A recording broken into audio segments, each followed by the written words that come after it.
अस्सलाम वालेकुम बच्चों, एडीए और एडीएस की क्लास के लिए लेक्चर साइकोलॉजी का आज फर्स्ट इंशाल्लाह मैं अपलोड करूँगी। ये स्केड्यूल जो है हमारा ऑनलाइन लेक्चर्स का, उसमें थर्सडे को लेक्चर जो है वो आपका अपलोड हुआ करेगा। बहुत सारी बच्चियों की मैंने लिस्ट बनाई थी, कुछ एडीए में से भी कुछ बच्चियों ने जो है बच्चियों ने ऑप्ट किया है ये सब्जेक्ट, कुछ ने एडीएस में से भी कुछ बच्चों ने किया है। टोटल तकरीबन 53 की आपकी क्लास आलमोस्ट बन रही है। तो इसमें से ज़्यादातर जो आर्ट्स वाले बच्चे हैं वो तकरीबन वही हैं जिन्होंने मुझसे पहले भी पढ़ा हुआ है। तो ये सब्जेक्ट जो है बेटे थोड़ा सा ये है तो टफ और टेक्निकल सब्जेक्ट है। इसमें अब आपको थोड़ा सा जो पैटर्न पहले पुराना जो ओल्ड बीए का पैटर्न था उससे थोड़ा सा ये पैटर्न चेंज है। इसमें अब आपने ये सब्जेक्ट जो है सारा वो इंग्लिश में पढ़ना है आपने ये थ्रू आउट। उसमें जो पैटर्न होगा वो इसमें जो आपका सेमेस्टर सिस्टम वाला पैटर्न है वो ही अप्लाई होना है, क्योंकि एनुअल सिस्टम अब नहीं है आपका। इसमें जो सेमेस्टर सिस्टम है उसके अंदर आपकी जो डिटेल्स हैं वो क्या है, आपको पता है कि एक मिड टर्म एग्ज़ाम होता है, फाइनल एग्ज़ाम है। मिड टर्म जो है वो इंटरनली इदारा कंडक्ट करता है, और जो फाइनल टर्म का होता है वो जो यूनिवर्सिटी से एफिलिएटेड होता है ये बीएस, तो वो ही कंडक्ट करते हैं। एडी और एडीएस जो एफिलिएटेड है, तो एडी और एडीएस के दोनों ग्रुप्स में से बच्चों ने ये सब्जेक्ट ऑप्ट किया है। कुछ साइंस के बच्चों ने बॉटनी के कॉम्बिनेशन के साथ भी इसको लिया है। वैसे तो ये सपोर्टिव सब्जेक्ट है बायो के लिए, तो लेकिन आपने इसको पढ़ना बहुत गौर से, क्योंकि टेक्निकल सब्जेक्ट है। और जो मिड टर्म आपका एग्ज़ाम होता है वो 20 मार्क्स का होता है। उसके अंदर एक ही सब्जेक्टिव क्वेश्चन होता है। कुछ ऑब्जेक्टिव क्वेश्चन तकरीबन मेरा ख्याल है 10 के करीब होते हैं एमसीक्यूज़ उसमें, और शॉर्ट क्वेश्चन हैं 3 या 4, और फिर एक लॉन्ग क्वेश्चन होता है 20 मार्क्स में। और 20 मार्क्स का मिड टर्म होगा आपका, 70 का वो होता है फाइनल टर्म, और 10 मार्क्स सेशनल्स होते हैं जिसमें आपकी क्लास कंट्रीब्यूशन होती है। 10 मार्क्स टीचर ने वो आपको असेस करके देने होते हैं। जब आपने क्विज़ का कोई जवाब दिया है, कोई आपने क्लास में पार्टिसिपेट किया है, कोई प्रेजेंटेशन दी है, कोई असाइनमेंट बनाई है, ठीक है। तो ये सब चीज़ें जो है वो जब लाइव सेशन होगा हमारा कॉलेज में इंशाल्लाह जब शुरू हो जाएगा, तो फिर हम ये सारी चीज़ें साथ साथ लेकर चलेंगे। क्वेश्चन क्विज़ जो होंगे छोटे छोटे हुआ करेंगे क्लास में, असाइनमेंट होंगी, प्रेजेंटेशन होंगी, उनके अलग 10 मार्क्स हैं। आपकी पार्टिसिपेशन जो है वो मिड टर्म के 20 हैं, फाइनल के 70 हैं, और जो सेशनल्स हैं उसके 10 हैं। टोटल 100 मार्क्स का ये पेपर होता है आपका। जो फर्स्ट आपकी इसमें होती है, यानी जो फर्स्ट टर्म है आपकी इसमें एडीए के अंदर, तो ये 6 मंथ्स की होती है। और जो सेकंड टर्म है वो भी 6 की। इस टर्म 4 टोटल टर्म्स एडीए में और एडीएस के बच्चों ने वो पढ़नी होती हैं, 4 टर्म्स, 6 मंथ की 1 टर्म जो है वो। तो ये 8 वीक्स का तकरीबन टाइम ड्यूरेशन है, जिसके बाद जो है वो मिड टर्म एग्ज़ाम आपका कंडक्ट होगा। तो उसी हिसाब से फिर हम थोड़ा सा अपना ये है सिलेबस हम उसको करेंगे डिवाइड। अभी मैंने एक सिलेबस की आउटलाइन आपके साथ शेयर की है, इसकी एक हार्ड कॉपी जो है वो सब बच्चे अपने पास रख लें। सबसे पहले तो ये कि ये लेक्चर अभी मैंने व्हाट्सएप के ऊपर एडी और एडीएस के बच्चों का ग्रुप नहीं बनाया, अभी मैं बना लूँगी तो फिर बच्चों को ऐड करके ग्रुप में मैं उसमें भी ये वाली वीडियो जो बनाऊँगी तो वो सेंड कर दिया करूँगी। तो उसके ऊपर कोई क्वेश्चन आपने करना हुआ या कुछ पूछना हुआ तो उसमें आप पूछ सकते हैं। तो अभी मैंने ग्रुप बनाया नहीं है, मेरे पास बच्चों की डिटेल सारी मौजूद है। फिर मैं उनको इकट्ठा करके एक ग्रुप बना लूँगी व्हाट्सएप पर, तो फिर मैं आपको सेंड कर दूँगी। वो आप बस आ जाएगा जब आप ऐड हो जाओगे। तो आपके फ़ोन नंबर्स हैं तो उन्हीं के थ्रू आपको ऐड करके मैं ग्रुप बना लूँगी।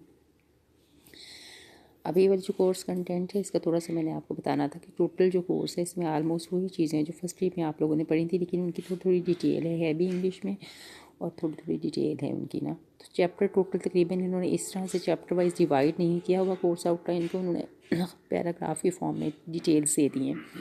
मैंने आपकी आसानी के लिए अंडरलाइन कर दिया कोर्स आउटलाइन को। जो फर्स्ट चैप्टर आपने करना है इसमें वो अंडरस्टैंडिंग साइकोलॉजी है, जिसमें मेन डेफिनेशंस आ जाती हैं साइकोलॉजी की।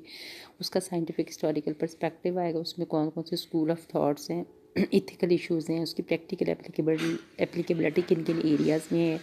तो ये सारा कुछ ये फर्स्ट चैप्टर में इंट्रोडक्टरी चैप्टर है पहला वाला। सेकेंड चैप्टर है बायोलॉजिकल बेसिस ऑफ बिहेवियर, जिसमें नर्वस सिस्टम का रोल आता है सारा, कि न्यूरॉन्स जो हैं उनकी फंक्शनिंग कैसे होती है, ब्रेन का स्ट्रक्चर क्या है सारा, 5 सेंसेस जो हैं वो कैसे काम करती हैं, आप ये सारी इसमें डिटेल्स हैं सेकेंड चैप्टर में। थर्ड चैप्टर जो है वो सेंसेशन एंड परसेप्शन का चैप्टर है, जिसमें सेंसरी ऑर्गन्स। सेकेंड चैप्टर के अंदर बायोलॉजिकल बेसिस ऑफ बिहेवियर में सेंसेशंस का इतना नहीं है, उसमें ब्रेन का स्ट्रक्चर और न्यूरॉन का स्ट्रक्चर जो है उसकी डिटेल है। थर्ड में सेंसेशंस की डिटेल है पहले पार्ट में, और सेकेंड पार्ट में परसेप्शन की डिटेल है। 2 पार्ट्स हैं इसके, यानी पहला अंडरस्टैंडिंग साइकोलॉजी चैप्टर है, दूसरा बायोलॉजिकल बेसिस ऑफ बिहेवियर है, तीसरा सेंसेशन एंड परसेप्शन है। आगे अगला चैप्टर लर्निंग का है। फिर लर्निंग के साथ ही रिलेट होता है मेमोरी का चैप्टर, जिसमें आप चीज़ों को मेमोराइज़ कैसे करते हैं, हैं, लर्न कैसे करते हैं, उसकी डिटेल है। फिर कॉग्निशन और लैंग्वेजेस है, जिसमें थॉट्स के हवाले से आपका ये चैप्टर है। कॉग्निशंस की कॉम्प्लिकेशंस कैसे होती हैं, कॉग्निशंस बनती कैसे हैं, उनके लिए बेसिक टूल क्या यूज़ होते हैं, ये सारा। लास्ट चैप्टर है मोटिवेशन और इमोशंस का। टोटल तकरीबन ये आपके बन रहे हैं 7 चैप्टर्स। इनमें से हम 3.5 ऑलमोस्ट मिड टर्म के लिए कोशिश करेंगे कि हमारा जो है वो कवर हो जाए। चलिए अब थोड़ा सा बेसिक, इसकी एक हार्ड कॉपी भी आप निकाल लीजिएगा। मैं व्हाट्सएप वाला जो ग्रुप बनाऊंगी उसके अंदर भी इसको शेयर कर दूँगी। अभी मैंने ये वीडियो जो बना कर अपलोड कर रही हूँ, मैं इसको साइकोलॉजी वाले चैनल पे कर रही हूँ। सब बच्चों से यही रिक्वेस्ट है कि आप इस सारे बच्चे इस चैनल को सब्सक्राइब कर दें ज़रूर। अब सबसे फर्स्ट हमारा topic introduction to psychology, first chapter का फर्स्ट इंट्रोडक्टरी टॉपिक है सिलेबस का हमारा। अब इंट्रोडक्शन के अंदर थोड़ा सा पहले हमने देखना है कि वर्ड कहाँ से डिराइव हुआ है। इसका बेसिक बैकग्राउंड जो है वो हमें देखना है। फिर जो टर्म साइकोलॉजी है, इसकी डेफिनेशन इतनी जल्दी ऐसे ही आराम से इसकी डेफिनेशंस नहीं इवॉल्व हो गई, बल्कि स्टेप बाय स्टेप इसकी डेफिनेशंस जो हैं वो इवॉल्व हुई हैं। तो साइकोलॉजी जो है वो लेटेस्ट साइंस है जो इमर्ज हुई है फ़िलासफ़ी से, और इसमें बहुत सारी कंट्रोवर्शियल डेफिनेशंस जो हैं वो इसके अंदर शामिल हुई। और आखिरी जो इसकी जामे और एक कॉम्पैक्ट डेफिनेशन है वो ये है कि psychology is the science of mental processes and behaviour. Psychology is the science of mental processes and behaviour. ठीक है, तो बिहेवियर जो है उसके अंदर दोनों तरह के बिहेवियर्स आ जाते हैं। एक्शंस जो ऑब्जर्वेबल होते हैं, जो मेंटल प्रोसेसेस हैं उसके अंदर आपकी सारी इनर थिंकिंग्स जो हैं वो आती हैं। तो जो इसकी कॉम्पैक्ट अब डेफिनेशन है वो ये है कि psychology is the science of mental processes and behaviour. अब ये वाला जो ब्रांच है साइकोलॉजी की, इवॉल्व हुई है, इमर्ज हुई है फ़िलासफ़ी से। ठीक है, फ़िलासफ़ी से इमर्ज हुई है। आलमोस्ट सारी सोशल साइंसेस जो हैं उनकी बेस फ़िलासफ़ी में ही है। जो फ़िलासफ़र्स थे उनकी थिंकिंग जो थी विदाउट प्रैक्टिकलिटी होती थी, लेकिन जो सोशल साइंसेस हैं वो फ़िलासफ़ी से इवॉल्व हुई, उन्होंने अलग से एक अपना एरिया जो है वो फिर मैनेज किया। तो इसकी जो मेन आपने इसको जब पढ़ना है, आपने इसको इस चैप्टर को, अभी तो मैं आपको एक सिंपल ये टॉपिक किसी एक बुक में से, इंग्लिश वाली जो एक बुक है उसमें से मैं सेकेंड ईयर की बुक ये है फर्स्ट ईयर की, तो उसमें से मैं आपको करा रही हूँ बेसिक इंट्रोडक्शन, ताकि थोड़ा ब्रीफ आप इसको समझ लें। आपके पास कोई भी इंट्रोडक्शन की बुक साइकोलॉजी की है तो इंट्रोडक्टरी चैप्टर जो है वो यही वाला है, जिसमें डेफिनेशंस का पार्ट जो है वो आता है। अगर आप इसी में से इसी की हार्ड कॉपी लेकर इसको पढ़ रहे हैं तो भी ठीक है, अगर कहीं और से मवाद या मटीरियल आप गेन करते हो तो वो भी ठीक है। अब साइकोलॉजी जो बेसिकली आपने इसकी क्या है, ये psychology is the science of human and animal behaviour. Psychology is the science of inner mental processes and behaviour. ठीक है, तो ये जामे इसकी कॉम्पैक्ट जो तारीफ है वो ये। मॉडर्न साइंस साइकोलॉजी को जो है वो इवॉल्व हुई है फ़िलासफ़ी से, और अब इसका एक अलग से स्टेटस है जिसमें एक प्रैक्टिकल सब्जेक्ट के तौर पर इसको हम कंसिडर करते हैं। अब साइकोलॉजी टर्म जो है बेसिकली वो कहाँ से इवॉल्व हुई है, दो ग्रीक वर्ड्स का कॉम्बिनेशन है, साइकी और लॉगस। साइकी का मतलब होता है सोल और लॉगस का मतलब है टॉक, यानी टॉक अबाउट द सोल। शुरू में जब ये इवॉल्व हुई एक ब्रांच के तौर पर, तो एक फ़िलासफ़र ही था सोक्रेटिस जिसने इसको इवॉल्व किया था, तो उसने इसका नाम ही सोल के हवाले से रखा कि सोल की स्टडी जो है वो साइकोलॉजी कहलाती है। साइकी लफ्ज़ सोल से है, लॉगोस का मतलब होता है स्टडी करना। तो सोल की स्टडी जो है वो उसको इस तरह से इसकी जो मीनिंग है वो डिराइव किया गया। दो वर्ड्स का कॉम्बिनेशन है साइकोलॉजी, साइकी और लोगोस, और साइकी मीन्स सोल और logos means to study something. तो इस तरह से इसकी जो मेन प्रॉपर इसकी जो डेफिनेशन इवॉल्व हुई, जो मैंने आपको शुरू में बताई कि psychology is the science of mental process and behaviour, ये सबसे एंड में जाके इवॉल्व हुई।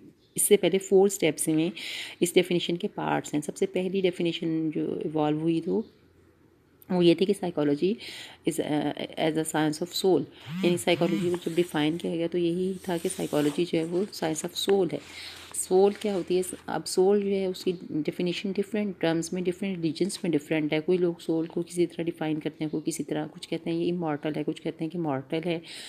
कहीं किसी रिलीजन में ये कंसिडर किया जाता है कि सोल जो है वो शेप्स और स्ट्रक्चर चेंज करके आती है, जैसा आवागौन का अकीदा हिंदुइज़्म में है। इसी तरह क्रिश्चियनिटी जो है वो डिफरेंट तरीके से इसको व्यू करती है सोल के कॉन्सेप्ट को। हमारा जो रिलीजन इस्लाम है उसमें और डिफरेंट तरीक़ों से हम इसको डिफ़ाइन करते हैं। तो सोल जो है उसकी एक प्रॉपर और यूनिवर्सल डेफिनेशन नहीं थी, इस वजह से फिर ये वाली डेफिनेशन सोल की जो है वो रिजेक्ट कर दी गई। ठीक है, तो psychology as a science of soul जब इसको डिफ़ाइन किया गया तो लोगों ने इस पर रिजेक्ट करके इस पर क्रिटिसिज्म किया। अब जब भी कोई साइकोलॉजी के अंदर कोई भी नई थेरी जाती है, कोई नई डेफिनेशन दी जाती है, तो उसके ऊपर साथ ही उसकी इवेल्यूएशन भी होती है। बाद वाले साइंटिस्ट, जो पीछे आने वाले साइंटिस्ट हैं, उसको इवेल्यूएट करते हैं और बताते हैं कि उसके अंदर क्या, उसको क्रिटिसाइज़ करते हैं और क्रिटिसिज्म के पॉइंट्स जो है वो रेज़ कर रहे होते हैं, फिर अगली डेफिनेशन का पॉइंट आता है उसके जवाब में।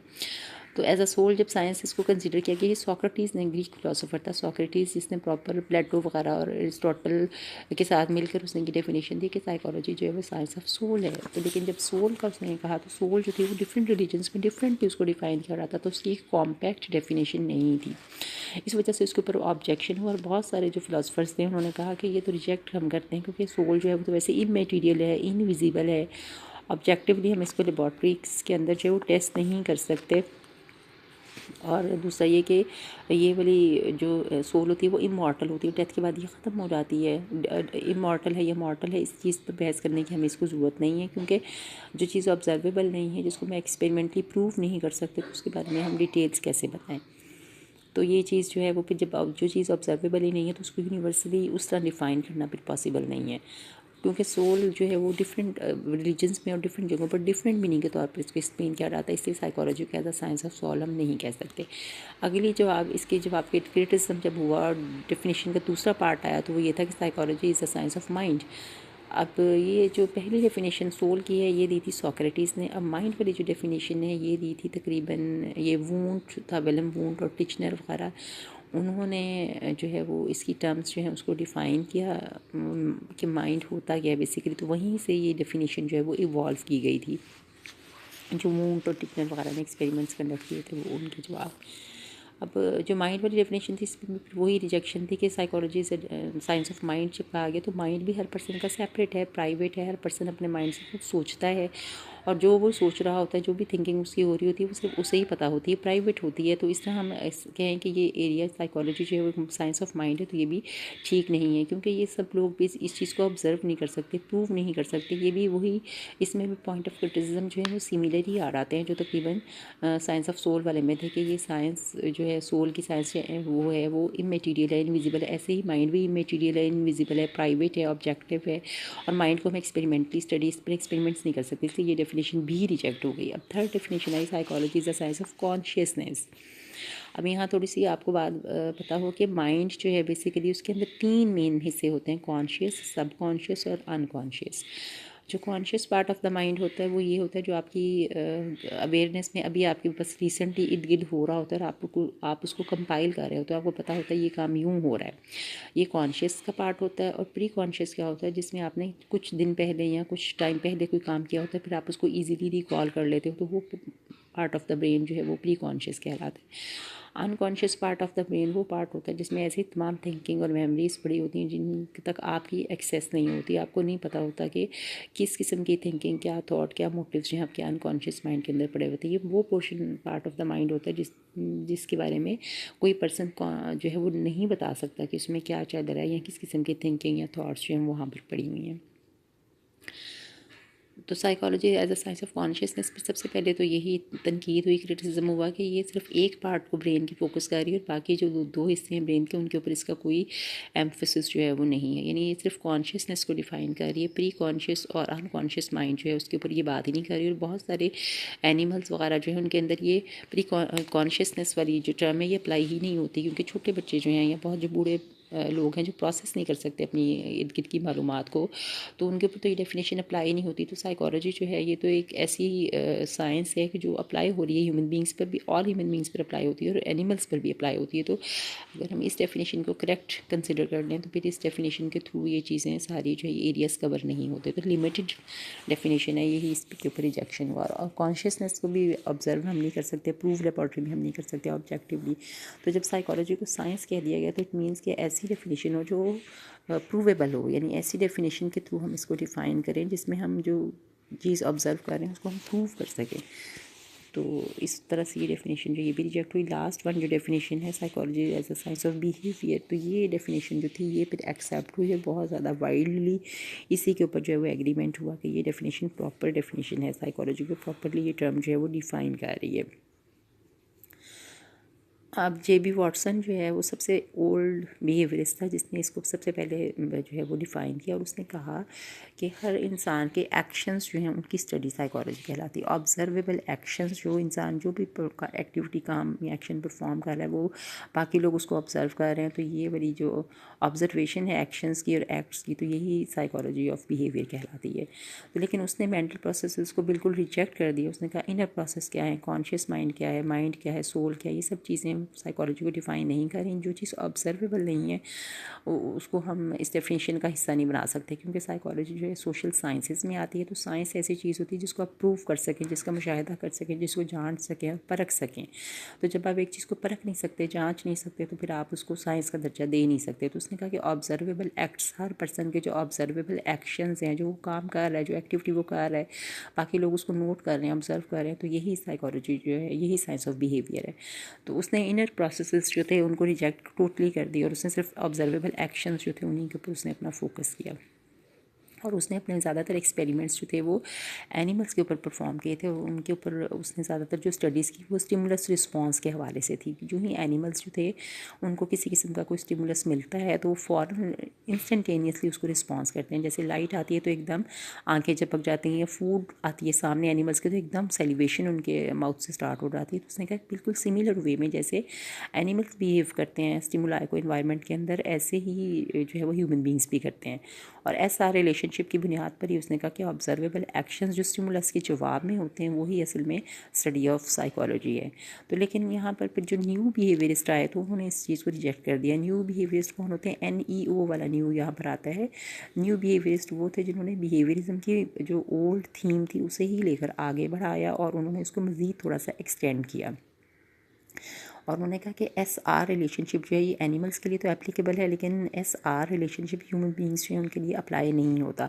ह्यूमन बींग्स जो है उनके लिए SOR रिलेशनशिप जो है वो अप्लाई होता है, जिसमें दरमियान में ऑर्गेनिज्मिक फैक्टर आ जाता है कि जो ऑर्गेनिज्मिक थिंकिंग है वो।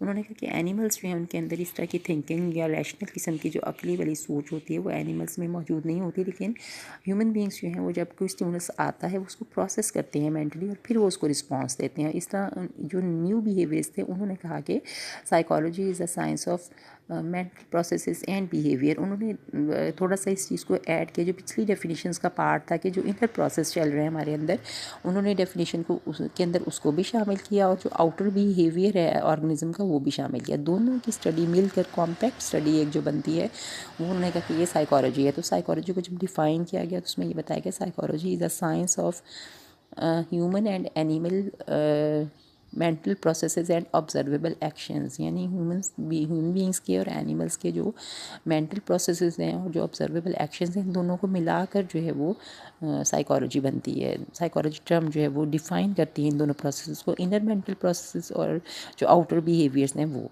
अब जो बिहेवियर है उसके लिए भी कई जगह टर्म दो टर्म जो कई जगह उसके लिए यूज़ होती हैं, ओवर्ट बिहेवियर और कोवर्ट बिहेवियर। OVERT ओवर्ट और COVERT कोवर्ट बिहेवियर। तो ओवर्ट जो होती है वो बिहेवियर होते हैं जो ऑब्जर्वेबल होते हैं, जो एक्शंस हम परफॉर्म कर रहे होते हैं वो, जो दूसरे लोग देख रहे होते हैं वो। और कोवर्ट वो होता है जो हमारे अंदर सोच का एक सिलसिला चल रहा होता है। इनर मेंटल प्रोसेसेस जो होते हैं सारे इनर मेंटल प्रोसेसेस उनको हम कोवर्ट बिहेवियर कहते हैं। तो बिहेवियर भी दो तरह का होता है, उसके लिए दो मेन टर्म्स यूज़ होती हैं, ओवर्ट बिहेवियर, कोवर्ट बिहेवियर।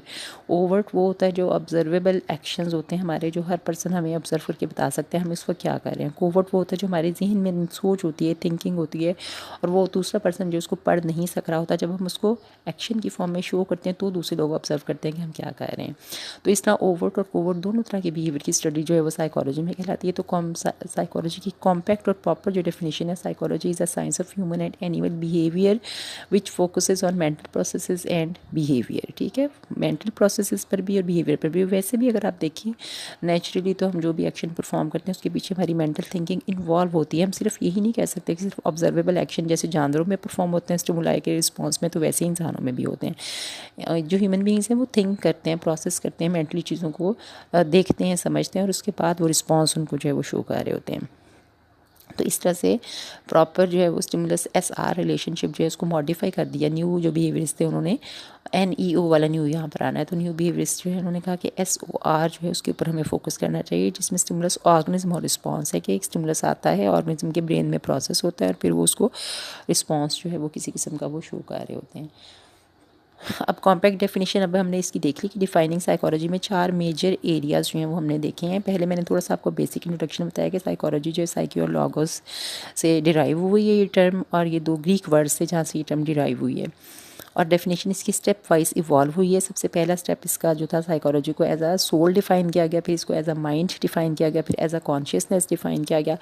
जो लास्ट पार्ट था वो एज अ बिहेवियर डिफाइन किया गया। बिहेवियर में भी फिर 2 कैटेगरी सब कैटेगरीज आ जाती हैं कि एक ओल्ड बिहेवियर्स थे, एक न्यू बिहेवियर्स थे, NEO वाले न्यू। जो ओल्ड थे उन्होंने SR रिलेशनशिप पर फोकस किया और जो न्यू बिहेवियर्स थे उन्होंने SOR पर फोकस किया। जो कॉम्पैक्ट डेफिनेशन दी वो यही थी, psychology is a science of human and animal behaviour and mental processes. ठीक है, यानी मेंटल प्रोसेस भी उसमें शामिल और बिहेवियर भी। और बिहेवियर 2 मेन तरह के हैं, कोवर्ट और ओवर्ट। कोवर्ट वो होता है जो इनर प्रोसेस है, इनर थिंकिंग चल रही है वो, और ओवर्ट वो होता है जो ऑब्जर्वेबल एक्शंस होते हैं वो। अब एक कॉम्पैक्ट